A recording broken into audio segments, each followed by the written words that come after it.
Madam President. Session is resumed. Thank you, Mr. President. Madam President. Madam President, may we recognize once again Senator Ercito to give the details of the budget and to interpolate our distinguished Senate President Vicente Sotto III. Thank you. We recognize Senate President Vicente Sotto, and we recognize, of course, our sponsor, Senator J.V. Ejercito. Thank you, Madam President. As Vice Chairperson of the Subcommittee F of the Senate Committee on Finance, this representation is honored to sponsor the proposed fiscal year 2026 budget of the Department of Transportation and its attached agencies and corporations. The DOTr family joins us this afternoon, headed by Acting Secretary Giovanni Lopez. For the record, the recommended budget for the DOTr and its attached agencies and corporations for fiscal year 2026 is 191,861,790,000 pesos, which is broken down as follows. Office of the Secretary, 141,708,341,000 pesos. Civil Aeronautics Board, 262,380,000 pesos. The Maritime Industry Authority, 1,477,468,000 pesos. Office of the Transportation Cooperatives, 47,304,000 pesos. Office for Transportation Security, 1,156,862,000 pesos. The Philippine Coast Guard, 44,558,276,000 pesos. The Toll Regulatory Board, 78,650,000 pesos. Further, for the DOTr attached corporations, Light Rail Transit Authority, 1,220,896,000 pesos. The Philippine National Railways, 1,351,622,000 pesos. Madam President, the Senate Committee report reflects our steadfast commitment to modernize, improve, and sustain the transport sector. With the support of Sen. Win Gatchalian, the chairperson of the Committee on Finance, we are proud to report the following key accomplishments in the Senate Committee report. For the maritime sector, Madam President, in support of the brave men and women of the Philippine Coast Guard, we have introduced an amendment that secures the allocation of 4,900,000,000 pesos for the acquisition of more than 400 floating assets, together with an allocation boosting their technological capabilities. This additional appropriation underscores the Senate's commitment to upholding the sovereignty and patrimony of our nation, ensuring that the Philippine Coast Guard is adequately equipped to carry out its sworn mandate. Also, in recognition of the valiant efforts of the Philippine Coast Guard, the Senate intends to raise the daily subsistence allowance of over 34,321 personnel from 150 pesos to 350 pesos. For the implementation of the Magna Carta for seafarers, we have also allocated 96,285,000 pesos. This has been long overdue and is an investment for the well-deserved seafarers, whose talents and perseverance are known and recognized all over the world. For the air sector, Madam President, with the objective to stimulate economic growth, enhance regional transportation connectivity, and advance tourism development in key regions across the country, we will fund several airport projects in Bicol, Daet, Camiguin, Siargao, and Catbalogan. And of course, not to forget Bukidnon of the Majority Leader. This is a special mention. We will make sure that it will be funded and be completed. In addition to the ones already funded under the GAP. Funding for the Bicol International Airport Project is proposed at 1 billion pesos. The Daet, Camiguin, and Catbalogan airports will each receive funding of 250 million pesos for further development. Likewise, the Siargao Airport is allocated 100 million to upgrade the passenger experience in support of our tourism sector.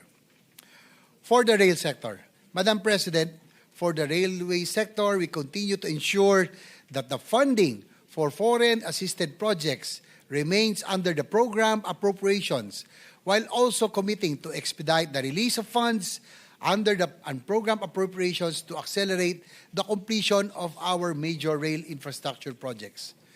We have also provided an amendment for the subsidy of LRT passengers at 1 billion pesos, a provision for the operations and maintenance of the LRT at over 300 million pesos, additional support and funding for MRT3 at 120 million pesos. For the road sector, Madam President, for the road sector, we have an increase of 1,300,000 pesos for the public transport modernization program, bringing the total appropriation for the program to 2,532 million pesos. With that, Madam President, we are now ready to answer the questions from our colleagues. Maraming salamat po. Thank you, Mr. Madam President. Thank you. We thank the sponsor. You may proceed with the interpellations. Thank you, Madam President. Your Honor, the Vice Chairman for the Department of Transportation, and will you yield to a few questions that we would like to pose? Yes, certainly from our Senate President. Anything, of course, your intervention will always be welcome. Thank you. As usual, I will be short, but I just have to place on record a few points. And as usual, the can opener of the interpellations. I am in full support of the budget of the Department of Transportation, but I cannot let it pass without inquiring some points on the policy and the budget itself. As you well know, the Department of Transportation is always close to my heart because I drive. I drive myself every day. The only time I use a driver is when there is no parking in the place I'm going to. No, so I know how the department moves and what's new and what's happening.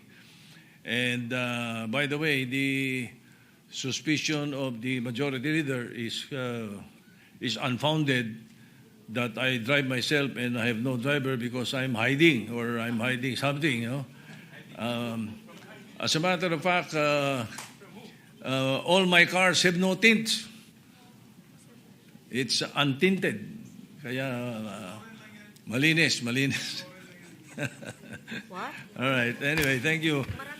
Mr. President, Madam President, I should say, Your Honor, according to the WHO, the World Health Organization, road traffic injuries are the leading cause of death among Filipinos aged 15 to 29. In fact, in 2023 alone, road crashes claimed 13,125 lives of the Filipinos, not to mention the various major road accidents reported in the news in 2024 and 2025. More importantly, road accidents are one of the top killers of our children, whose lives we are duty-bound to protect. This is the reason why in 1999, and just for the record, I should mention that I authored the Seatbelts Use Law. In 2015, I authored the Children's Safety on Motorcycles Act of 2015, and in 2018, I co-authored the Child Safety in Motor Vehicles Act. But these alone are not sufficient. We have to actively do more to prevent these road accidents. So my question, what are the programs and plans under the Philippine Road Safety Action Plan for 2023 to 2028?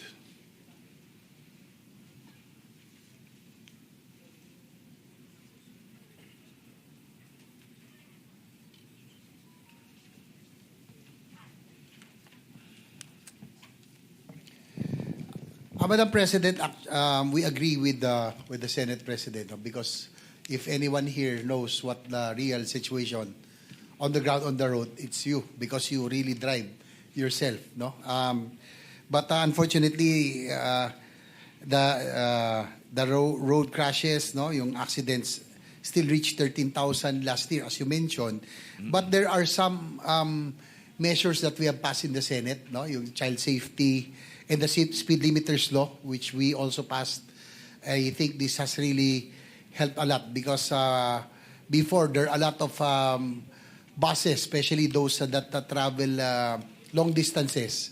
Wala pong speed limit, wala silang speed limiters, and there have been a lot of accidents before. But with the implementation of the Speed Limiters Act, I think there's a significant drop in the occurrence of accidents involving buses, Madam President. Also, according to our secretary, they are now trying to focus on the motorcycle riders because more than 50%, probably 60% of the road crashes are involves motorcycle riders. No? Well, it's self-explanatory because there's only two wheels. But more importantly, Madam President, actually I plan to, being a rider myself, I also plan to introduce a bill that would require mandatory riders education before somebody is allowed to buy or purchase a motorcycle. So we will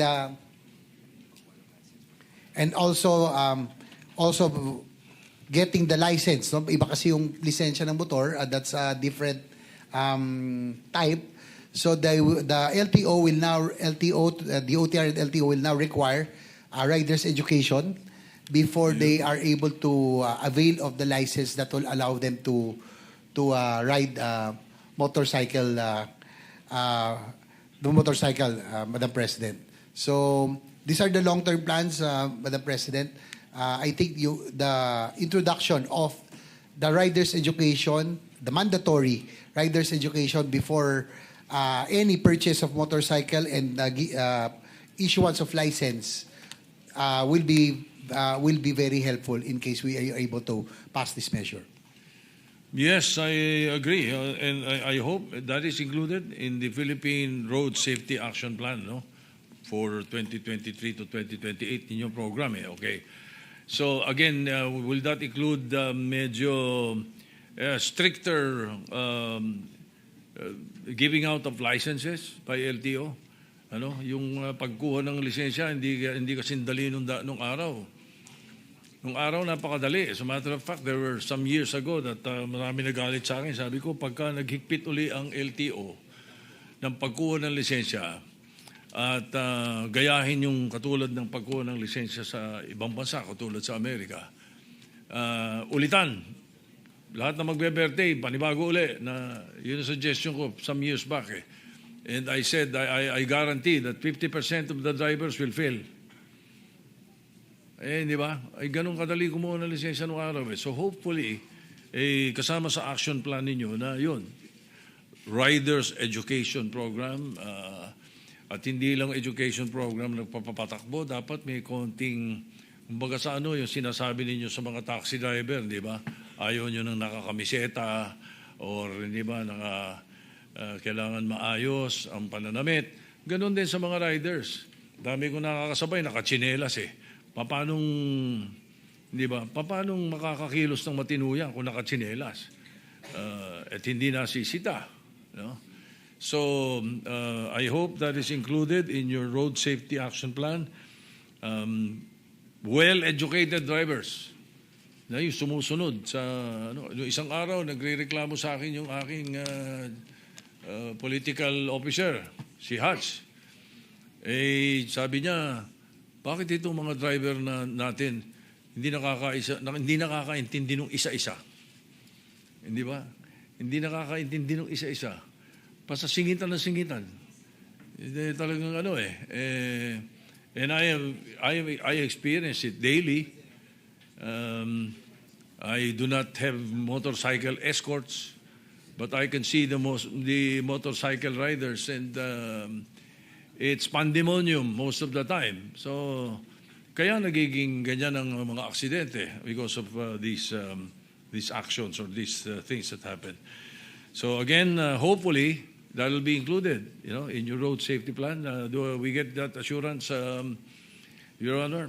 Yes, Madam President, our Senate President, our Secretary has committed, and he said that they will make sure that the practical driving course for motorcycle riders will be implemented before the issuance of license and before they are allowed to purchase motorcycles. Kasi nangyayari po ngayon, Mr. Senate President, ang dali hong kumuha ng motorsiklo, mag-down payment ka lang, ilang libo lamang, makukuha mo na, kahit na wala hong training, minsan po talaga, sa totoo ako'y rider, pero nakikita ko meron talagang mga hindi rin disiplinado, akala nila bisikleta lang na nalagyan ng makina.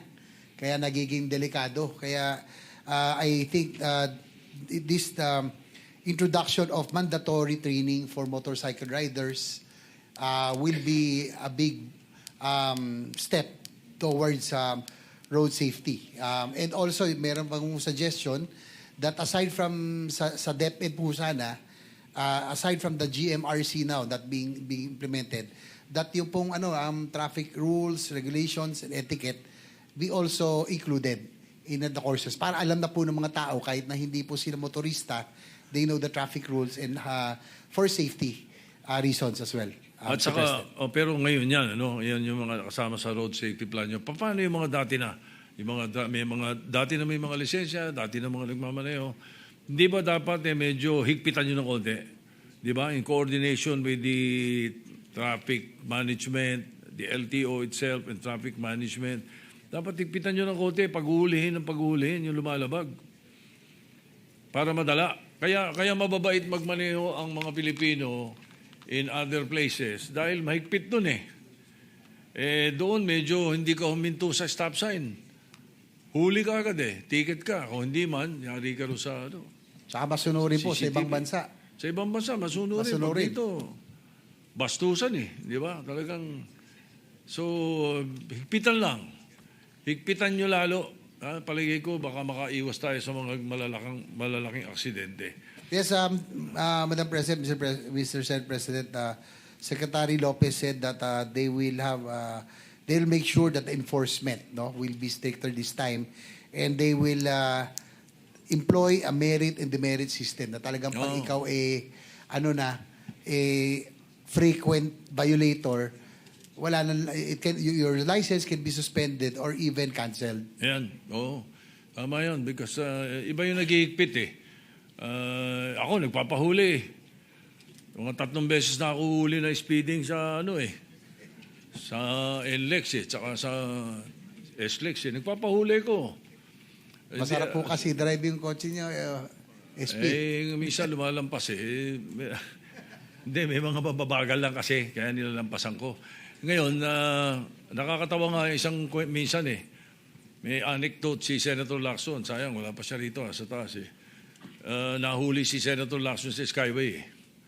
Sabi, nagpahuli din siya, nagpapahuli yun Inaabot niya yung lisensya niya. Sabi sa kanya, pangalawang beses na kayo nahuli. Sabi sa kanya, sabi nung nanguhuli, yung Skyway Patrol. Pangalawa kayong nahuli namin. Tinanong ni Senator Lacson, sino yung isa? Si Senator Sotto. Anyway, your proposed 100 million for the implementation of the Philippine Road Safety Action Plan 2023-2028, wala Wala ako nakita. Both in the NEP and the GAB. Walang funding. Ano ba ito? What would be the effect if that is not funded?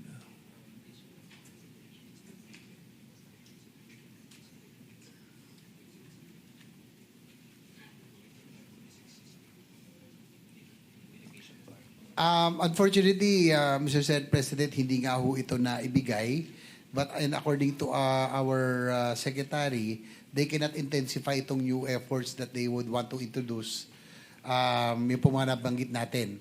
So they will go back to the old program. They will just have to do and be contented with existing Pero may programs funding that we yung have. old program nyo. May funding kayong pwedeng gamitin from the DOTr. Because kung wala, naloko na.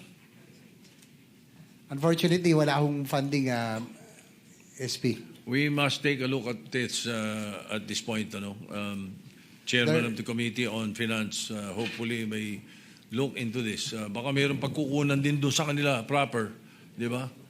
Para hindi tayo gumalaw sa iba. Actually, So that, Mr. President, we included it in the subcommittee report, not approved by the Mother Committee, just in case meron hong sobra. Kasi po, as you pointed out, this is very important, especially with still a lot of road crashes every year. The DOTr is asking for about 100 million for this program, yung Road Safety Program, Mr. President, Madam President. Alright, sige. Pwede yun. Kung merong makita si Senator Gatchalian dyan na kahit dun mismo sa kanilang budget itself. No? We're talking of, what is the total budget of DOTr?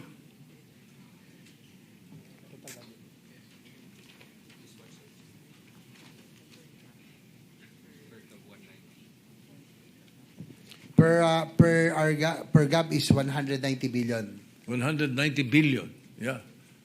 Siguro naman may naliligaw na 100 million dyan na pwede. Anyway, that's it. Thank you for yielding, Your Honor. Thank you very much to the DOTr family. Madam President, thank you. I end my interpellation.